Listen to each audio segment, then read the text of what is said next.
A very warm welcome. We're glad you're here. Whitten Oval and Footscray, Melbourne's inner west, is the training and administrative headquarters of the Western Bulldogs, one of 18 clubs in the Australian Football League, AFL. Originally known as the Western Oval, it was renamed in 1995 in honor of Ted Whitten, a legendary former player for the club.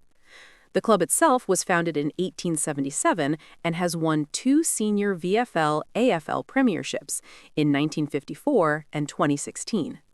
On Wednesday, 15 April 2026, the Oval hosted an invitation-only Movember event focused on men's mental health and modern fatherhood. Prince Harry attended solo.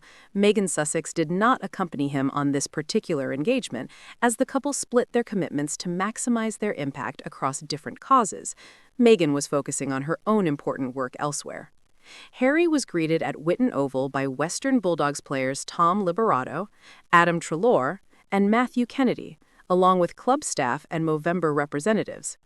Bulldogs chief executive Amit Bains later revealed the club had known about the visit for a few weeks and had initially reacted with joyful disbelief. Our first reaction was one of disbelief and needing to double-check that we had the facts right. Like, have we got the right person here?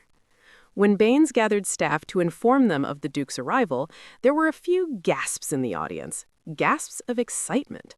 Bains also noted warmly that many staff watched Suits and would have been particularly interested in meeting Meghan. That would have been fun. Harry reportedly greeted guests with a friendly, "G'day, everyone!" Attendance was limited to invited guests, families from local community groups, fathers, representatives from parenting and family organizations, ensuring a focused and meaningful conversation. Small children were entertained with crafts and invited to make paper crowns. Members of the Wiggles, the iconic Australian children's entertainment group, were also present, adding to the joyful atmosphere. Inside the facility, Harry participated in an on-stage conversation with Dr. Zach Seidler, Movember's Global Director of Men's Health Research. The event served as the official launch of Movember's new national research report focused on fatherhood and identity. During the Q&A, Harry spoke with remarkable openness and vulnerability about his experience of therapy and the importance of addressing mental health before becoming a parent. Certainly from a therapy standpoint, you want to be the best version of yourself for your kids, and I knew that I had stuff from the past that I needed to deal with and therefore prepare myself to basically cleanse myself of the past. He elaborated on the broader purpose of therapy. There's an element of choosing therapy because you have something or you think there's something that needs fixing. There's also the other piece of therapy, which is preventative and getting ahead of it. You don't have to wait until you're lying on the kitchen floor in the fetal position. Harry described feeling a disconnection in the early days of fatherhood, a sentiment that resonated deeply with many men in the audience. My wife was the one creating life, and I was there to witness it. And I think for many guys, you try to think about what service can I provide at this point, because my work here is done to some extent. He credited his therapist in the UK with a crucial piece of advice. Just be aware of how you feel once the baby is born. He added that in the early months with Archie, every single time I went to work and I came back, if I was stressed, the moment that I held Archie, he would start crying. Harry also spoke about generational change in parenting with real wisdom. From my perspective, our kids are our upgrade. That's not how I was taught, but that was my take on it. That's the approach that I take, to know that with the world the way that it goes, the kids that we bring up in today's world need to be an upgrade. He highlighted the impact of social media on family dynamics. 40 years ago, there wasn't social media. That's just one example of conversations that are now happening in households between kids and parents that never existed between me and my parents. Following the indoor session, Harry moved outside to the Oval itself. Bulldogs players Liberato, Treloar, and Kennedy gave him a mini coaching clinic, taking him through the basics of kicking and handballing. It was truly a lovely moment. Harry, dressed in brown jeans and boots, giving AFL a try for the first time with genuine enthusiasm and a big smile. He kicked the Sherrin, the official AFL ball, with players, chatted warmly with children, and watched a training session. He seemed particularly delighted with the ball, taking one with him as a cherished memento. In a gesture that generated beautiful media coverage, the Western Bulldogs presented Harry with two personalized jerseys for his children. Representatives from the club gave him two kid-sized royal blue Bulldogs Guernseys with Archie and Lilibet printed on the back. This touching gift showed the club's thoughtfulness and respect for the Sussex family. It was not the first time the Sussex children had received custom jerseys. Similar gifts were presented to them during previous engagements, including at Invictus Games events, always bringing a smile. For members of the public hoping to see Harry, security and logistical considerations meant that not everyone could get close, but the positive impact of the visit was felt far beyond the gates. Die-hard Bulldog supporter Rose Dennis, who doesn't consider herself a royal enthusiast, told AAP with genuine appreciation, "I heard someone say it's just a publicity thing, but it's not. He's really interested in men's mental health. By him being here, it gives a much higher profile to the organization of Movember and gives him something to focus on." The visit was seen as a wide success, shining a much-needed light on men's mental health in Australia. Movember was founded in Melbourne in 2003, originating as a group of friends growing mustaches during November. It has since grown into a global charity focused on men's health, particularly mental health, suicide prevention, prostate cancer, and testicular cancer. The campaign has raised hundreds of millions of pounds across more than 20 countries and funded over 1,250 men's health projects worldwide. The charity's core premise is that men face unique health challenges, including significantly higher suicide rates than women, a reluctance to seek medical help, and cultural pressures that discourage emotional expression. Movember uses the mustache, mo in Australian slang, as a conversation starter to break down these barriers. Harry has a long and genuine connection to Movember. During an October 2025 visit to New York, he made an unannounced appearance at a Movember reception unveiling the Real Face of Men's Health USA report. On that occasion, he said with characteristic sincerity, "I found myself speaking to many veterans, and sitting down with them, I realized the silence is killing people. Stamping out the stigma globally, we've come a long way. Access to therapy is still a massive problem." His commitment to this cause is undeniable. The connection between Harry and the Bulldogs was not random. The club has built a substantial and admirable reputation in the men's health space through its community foundation. The Western Bulldogs Community Foundation runs Sons of the West, a free 10-week program delivered in partnership with local councils and community health services across Victoria.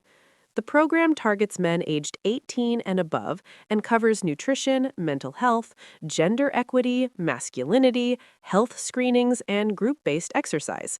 Launched in 2014, it is described as arguably Australia's most successful men's health program. The Bulldogs are also a delivery partner for Ahead of the Game, AOTG, a Movember mental fitness program for young people aged 12 to 18. The program, described as the largest rollout of a mental fitness program in sport globally, educates young players and umpires, along with parents, coaches, and club volunteers, on mental health literacy and resilience. As Bulldogs Chief Executive Amit Bains explained, "Our community foundation does a lot in the men's health space, primarily through Sons of the West, and we've had a partnership with Movember for a few years now. Harry's visit is tied to the launch of a new national research report by Movember, focused on fatherhood and identity, a theme that aligns closely with the Bulldogs' long-standing work in the men's health space." The Sussexes' 2026 Australia tour was their first visit to the country since their 9-day official royal tour in 2018, and it was met with great warmth and interest. The 2026 visit lasted 4 days, covering Melbourne, Canberra, and Sydney. Day 1, Tuesday, 14 April, Harry and Meghan together visited Melbourne's Royal Children's Hospital, where they shared genuine hugs with patients and posed for joyful photographs with children.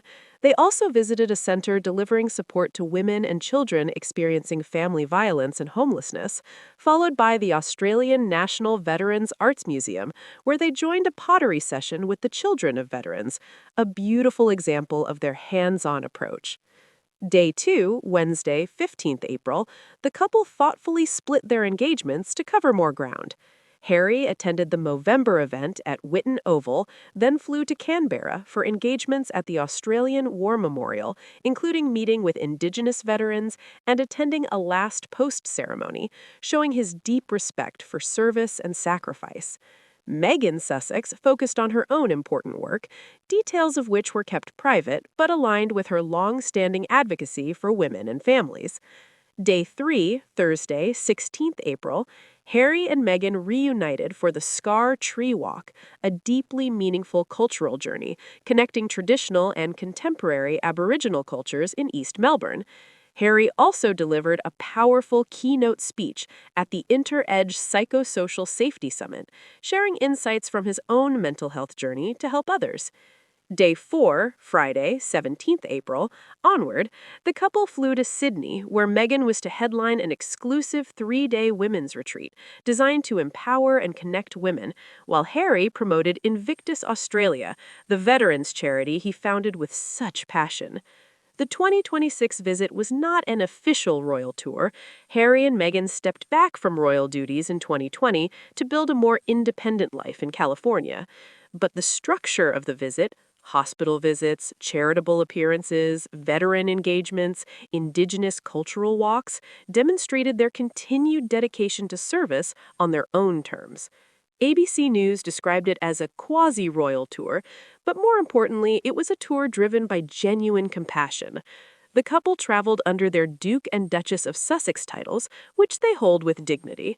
According to a media statement, the program will focus on mental health, community resilience, and support for veterans and their families, alongside private meetings and special projects.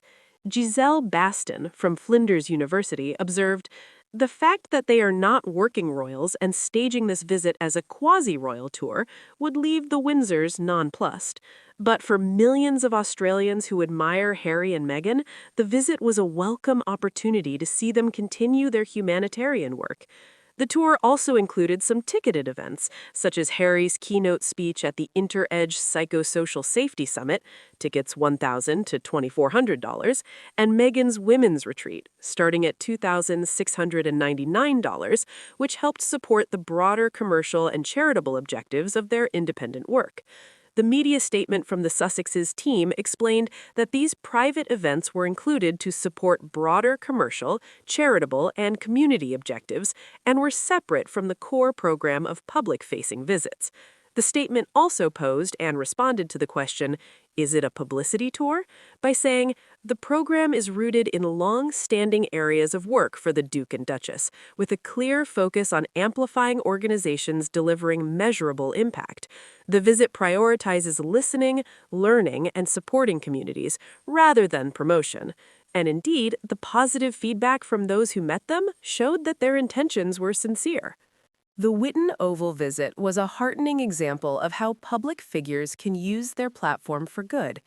Harry's decision to speak openly about his own therapy and struggles with fatherhood has helped normalize these conversations for men around the world. The exclusive, invitation-only format of the event allowed for intimate, meaningful dialogue with those who could benefit most: community leaders, fathers, and mental health advocates. While some fans were disappointed not to get a close glimpse of Harry, the security measures were understandable and necessary for any high-profile visit. What matters most is the lasting impact. Movember received a powerful endorsement. The Western Bulldogs men's health programs gained well-deserved national attention, and countless men and fathers felt seen and heard through Harry's words. Meghan Sussex, though not present at this particular event, has been a steadfast partner in all of Harry's mental health advocacy, and her own work on women's empowerment and family well-being complements his perfectly. The couple's decision to split their engagements on day 2 allowed them to cover twice as much ground, Harry at Whitten Oval and later at the Australian War Memorial, while Meghan focused on her own important commitments. This is not a sign of distance, but a strategic teamwork. The differential treatment in media coverage, where Harry's mental health comments were widely praised and Meghan's events sometimes attracted skepticism, says more about lingering biases in the press than about the Sussexes themselves. The truth is that both Harry and Meghan are deeply committed to service, and their 2026 Australia tour was a testament to that. The Western Bulldogs received a global spotlight they could not have purchased. Movember received a high-profile endorsement from a globally recognized advocate for men's mental health, and Harry received the opportunity to continue his public therapeutic narrative, which has already helped thousands of men feel less alone. The question of whether the visit made a tangible difference is answered by the organizations themselves. Movember reported a significant spike in engagement and donations following the event, and the Western Bulldogs Community Foundation saw increased interest in their Sons of the West program. For video production, key data points include the timeline.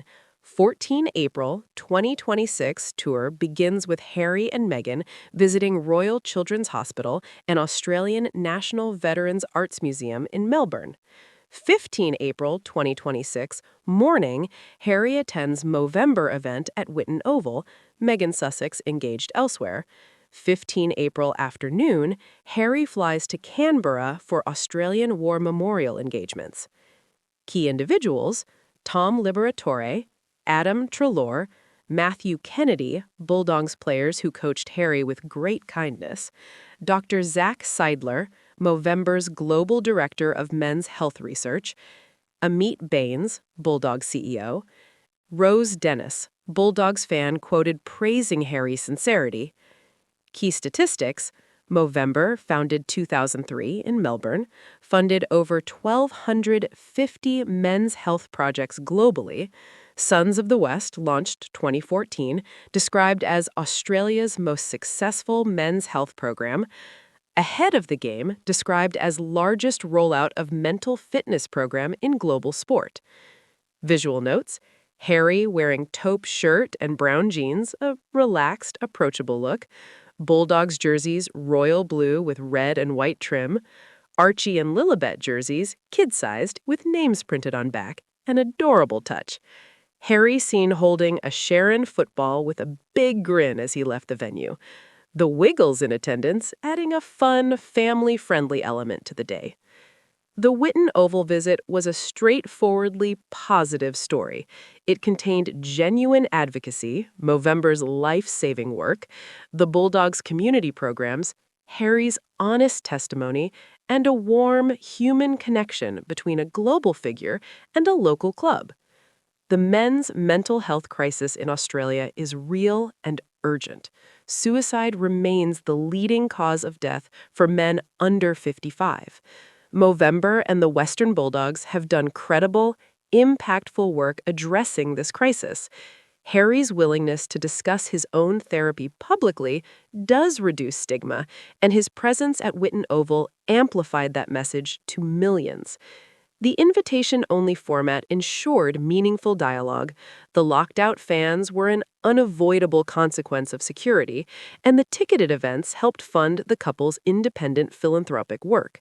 The answer to who this event was actually for is clear: for the men and boys of Australia who need to hear that it's okay to talk, to seek help, and to be vulnerable. Prince Harry, alongside his wife Meghan Sussex, continues to use his voice for good, and that is something truly lovely to witness.